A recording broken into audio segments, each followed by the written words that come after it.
questions, and you will have a chance to check your work. All the recordings will be played once only.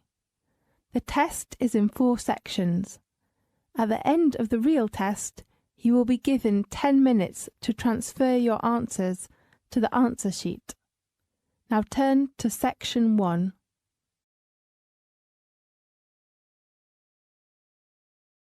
Section 1.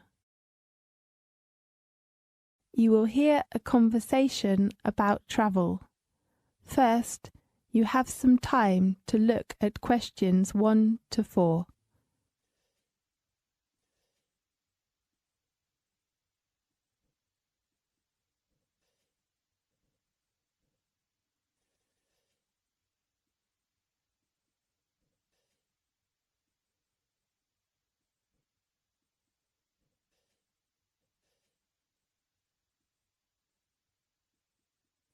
You will see there is an example that has been done for you. On this occasion only, the conversation relating to this will be played first. Good afternoon, the Australia Travel Agency. How can I help you? Good afternoon. I'd like to know some information about trips to different resorts. Okay, can you tell me your details first? Of course. What's your occupation? I'm a first-year student. Are you an Australian? No, I'm from New York. So you are American? Yes. The nationality of the student is American, so American has been written in the space. Now we shall begin. You should answer the questions as you listen, because you will not hear the recording a second time. Listen carefully and answer questions 1 to 4. Good afternoon, the Australia Travel Agency. How can I help you? Good afternoon. I'd like to know some information about trips to different resorts. Okay, can you tell me some of your details first? Of course. What's your occupation? I'm a first-year student. Are you an Australian? No, I'm from New York. So you are American? Yes. What's your full name? My name is Ariel Lee. Tell me your contact number, please. It is 462-83095. And my address? No, we just need your contact number. Okay. Can you introduce me some attractions? Obviously it varies, but always places of famous main resorts, such as Sydney, Melbourne, or some places like that. Just tour resorts? I mean, does that include other activities? Yes. Besides main resorts, we will arrange for you to enjoy some local refreshments and some special activities. So, how much does it cost? Usually it varies between $20 and $35 per head, depending on the place. And what is the departure date and time? It depends on various tours, but try to keep the departure time fixed. When? 7 o'clock in the morning. And how about the transport? We have a minibus or coach, depending on the number of tourists. May I need a reservation? Yes, you know summer holidays are coming, so I suggest that tourists reserve a seat in advance. Is there a discount for that? I'm sorry, we do not have any discounts during peak season.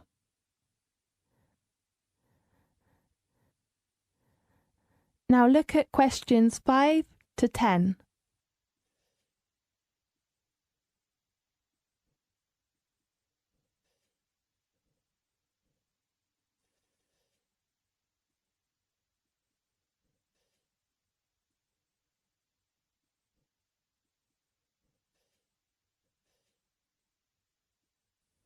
Now listen carefully and answer questions 5 to 10. Could you tell me some details of the trips? Yes, The first place is Sydney. That's on the 12th of January. We'll have 25 people in a minibus. Fine. Going to which attraction? We will visit one of the most famous theatres in the world. The Sydney Opera House. Right. You can appreciate and watch an opera there. Really? What's the name of the opera? I'm not sure. Let me check the house's arrangements. And then you can visit the National Museum to know about the history and customs of Australia. Great. In the evening, you can enjoy some local snacks if you like. Fine. We're going to the Blue Mountains on the 25th of January. Blue Mountains? Is it a blue mountain? The mountain got its name for blue fog. It is usually covered by a blue fog. That's so interesting. Yes, it is a popular place for young men because they are so cool, and you can enjoy lots of sports there, such as rock climbing, bushwalking, and bird watching. How many people will go there together? You will take a coach that has about 30 seats. Fine. And the next place is Melbourne on the 10th of February, with about 20 people in a minibus. What's the resort? You could appreciate the famous Melbourne Church, and maybe you might have a chance to attend a local exhibition, if they hold it as usual. Fine. Do you have some tours to the beach? Yes. One of the most famous coral reefs in the world is the Great Barrier Reef, and we have arranged that on the 23rd of February. I'm looking forward to visiting there. Yes, many people like there. There are some interesting water sports, such as diving, swimming in the water, or just taking a photo of coral. Great. I guess there will be many people. Yes, but our coach is only for 30 people altogether. That's so great. Can you book a seat for me now? Yes, and I will confirm your reference number later by telephone, okay? Right. Thank you very much. You're welcome. I hope you enjoy the trip. This is the end of section 1. You now have half a minute to check your answers.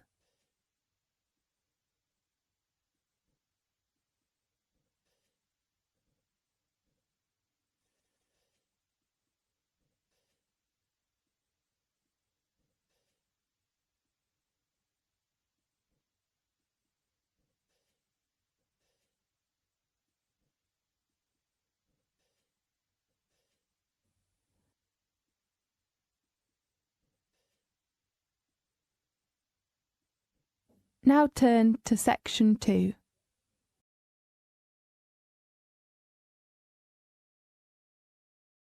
Section 2.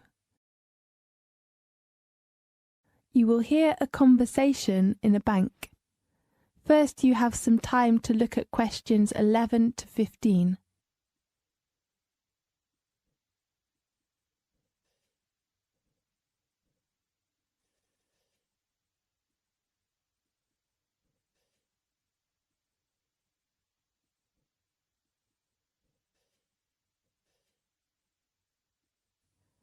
Now listen carefully and answer questions 11 to 15.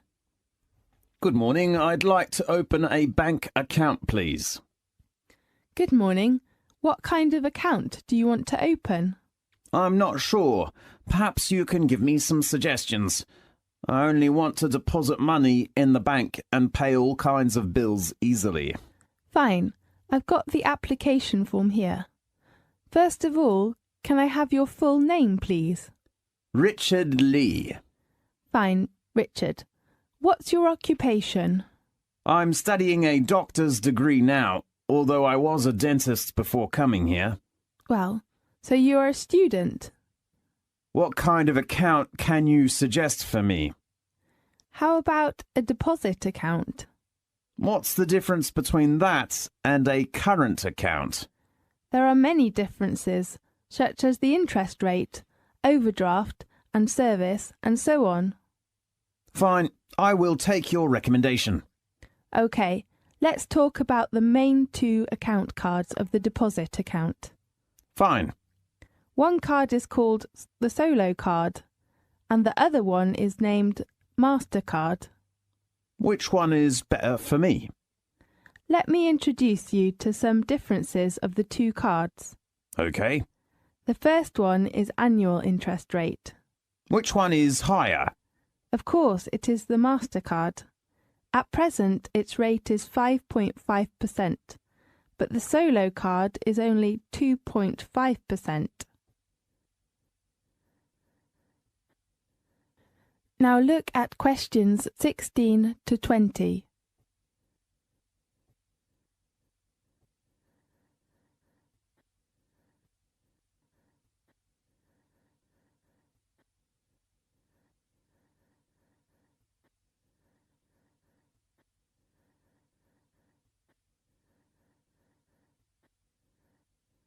Now listen carefully and answer questions 16 to 20.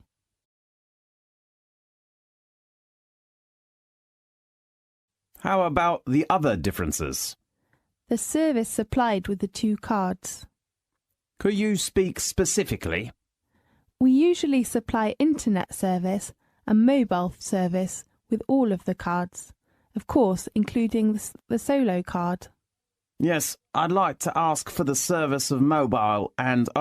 does Solo card have an overdraft? I'm sorry, but MasterCard has such a service. Fine. If you want to take more money out of the bank than you have in it, be very careful. You should not do this without the bank's permission, and you will have to pay some charge. Do you mean interest? No, I mean the overdraft charge. How much is that charge? According to the bank's rules, the minimum fee is about 2%. Fine. The last item of the two cards is the requirement.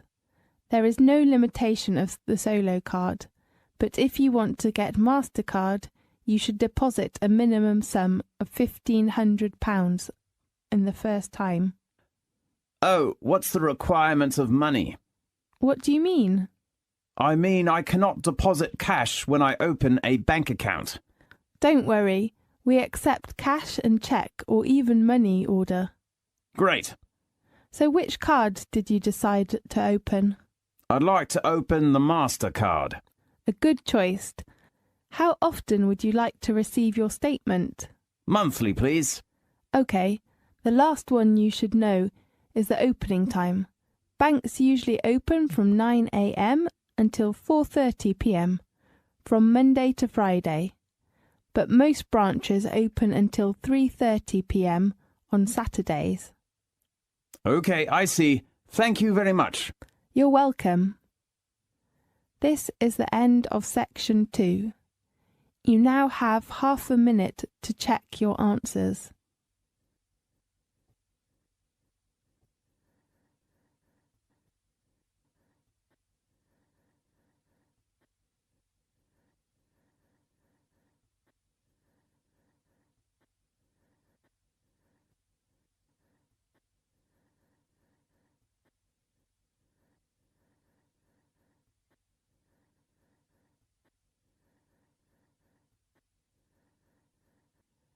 Now turn to section 3.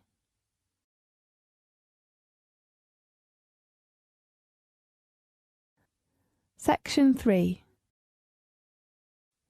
You will hear a conversation between a student and her tutor about the assignment. First, you have some time to look at questions 21 to 24.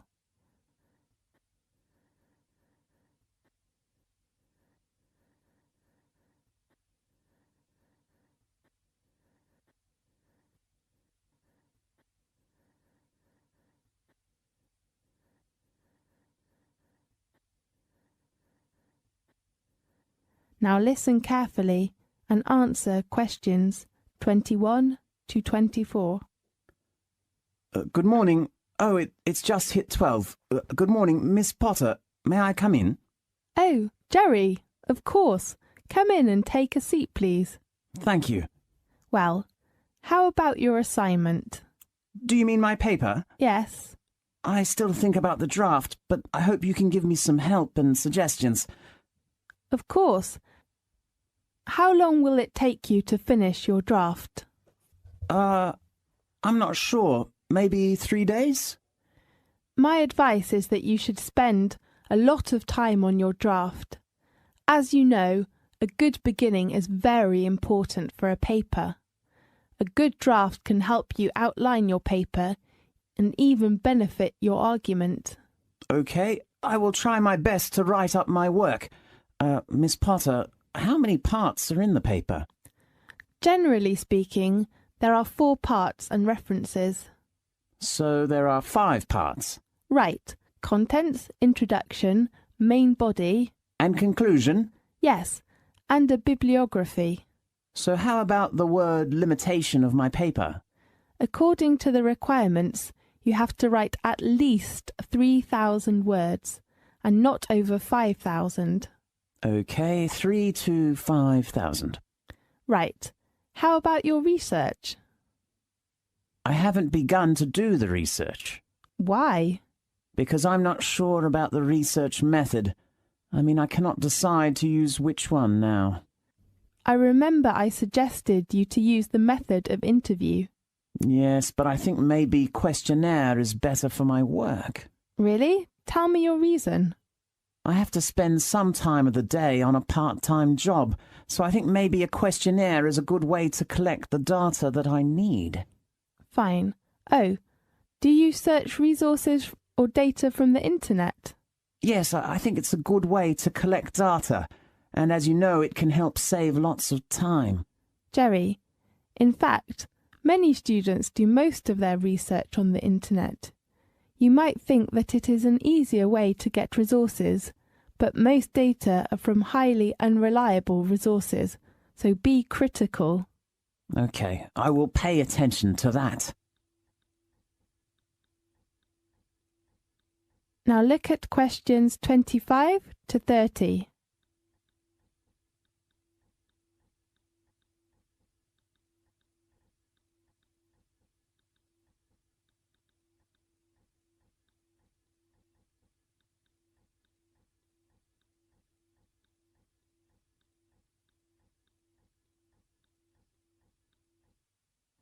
Now listen carefully and answer questions 25 to 30.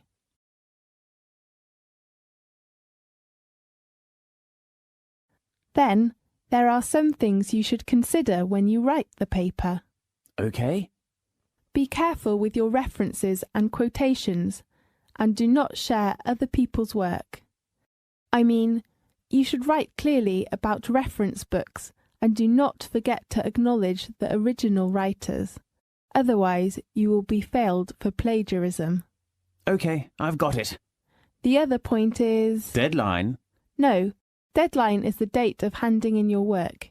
You'd better hand it in on time. But if you have a reasonable excuse, you can ask for an extension. Fine. Sorry to interrupt you.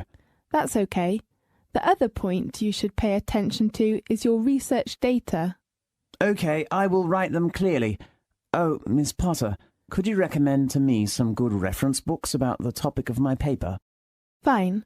Let's check the reference book list. The first one is Drake Wister's book. Right, what's the title? Global Economy. Is it the one published by the Cambridge University Press? Right. And I think Victoria Smith's book is a good choice. What's that title? The Strategy of Marketing. And which publisher? London Press. Fine, and how about others? The book called The Economics Tendency is a good one for your paper. Really? And the writer and the publisher? The writer is Hilary Justice, and the publisher is Oxford University Press. Can I borrow it from the library? Of course. Great. And the last one that is helpful to your work is the book of William Hanna. How do you spell the surname? Hanna. Okay, and the title of this book? Business Management, published by Cambridge University Press. OK. But you cannot borrow the book from the library. Why? Because it belongs to the closed reserve. You have to read it in the library. OK, thank you very much. You're welcome. This is the end of section 3. You now have half a minute to check your answers.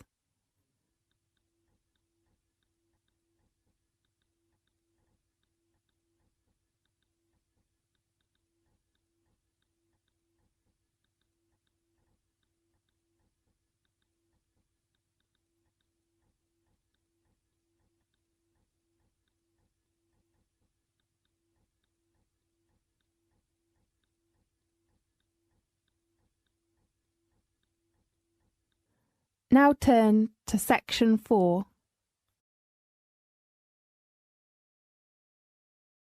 Section 4. You will hear a conversation about a credit card fraud. First, you have some time to look at the questions 31 to 40.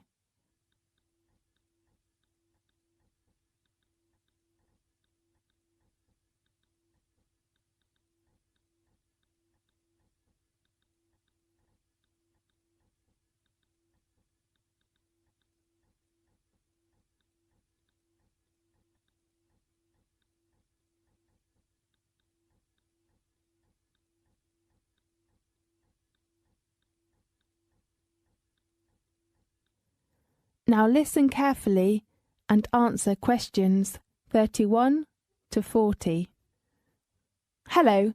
In today's programme, we have invited Ken Farrow, Head of Financial Crime at Lloyds TSB, to introduce some information about credit card fraud. Welcome, Farrow. Thanks, Catherine. Has a chip and PIN given new chances for thieves to steal the details of our credit cards? Maybe. In the past, there has been typically 50,000 or 60,000 ATMs in the UK where people's PIN could be collected, and now there's hundreds of thousands of points of sales terminals. It's a fraud where criminals capture details and then make a magnetic stripe card copy. How easy is it to do this? One way is to modify a terminal, so that's what's happening often in the past with cash machines. The same can be done for chip and PIN terminals. The other way is to replace it with an entire counterfeit. There have been incidences in America and in Europe with entire fake ATMs being set up. The last way is to set up a concealed camera and have somebody using sleight of hand to swipe your card through another machine so that you don't even need to modify the main machine. If someone decided to set up a little device to modify one of these handheld PIN pads, how easy would that be to do? Usually it wouldn't be technically too hard. You just need about £100 to prepare for some equipment and raw parts. But it would take some engineering time and effort. The terminals themselves have a function of tamper resistance. If you try to open the casing, the machines will shut down and make them inoperative. But there's only so much they can do against a persistent attacker, compared with an ATM. Well, once a card is copied and the PIN is obtained, crooks can make a fake card and use the PIN to withdraw money. Do all cash machines accept these cards in the UK? Cash machines in the UK may not accept these cards, but many machines abroad will. Why? It depends on our radar. We can obviously know what they are doing while criminals can't break the chip at the moment. So what they're doing is to use the old method to skim the magnetic strips on the cards. However, they've realized that they cannot succeed in the UK, so they go on to the continent and to other countries in the Far East and use them where ATMs are not secured for chip use. Right. So they can take the old-style card and use it abroad and get the cash out more easily. That's right. There is a magnetic strip attached to the card for customers who are travelling. So what are you doing about this increase of use in foreign cash machines of cards that have been stolen here? What we're doing is to gradually extend our security blanket. That means we will monitor the card usage, whether it's in the UK or abroad. If we feel there's something wrong, we will contact and confirm with the customer. We're up against organised crime, and organised crime is trying to get one step ahead of us, and we're trying to keep one step ahead of them. Yes. How does security work in UK machines? Because sometimes fake cards will work there as well, won't they? When a bank is looking at its arrangements, it has to balance up convenience to customers with security. Yes. So what are you doing to make things more secure? I think the chip and the PIN situation has really improved. And if you look at the figures, in fact, hard fraud has dropped by 24% over the last period. I think you can say this program has done well. Yes, I can see the figures, but there has been a huge amount of coverage in the press this week. Some banks have stopped using PINs. Doesn't that decrease the public's trust in this new system? And some people even think the new system is designed for new fraud. I don't think so. I'm not going to comment on particular cases. What I would say is that usually the evidence of crime has always been with the old technology, not with the new. So new technology seems to be working well. That's right. OK, thanks for your professional introduction.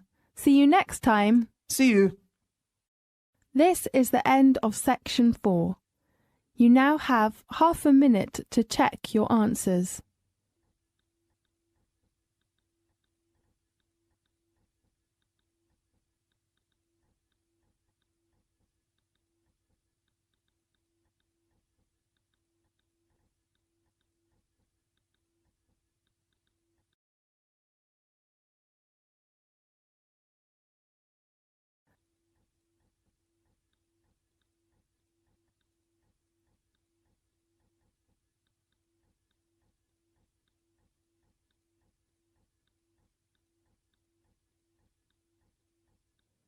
This is the end of the listening test. You now have 10 minutes to transfer your answers to the listening answer sheet.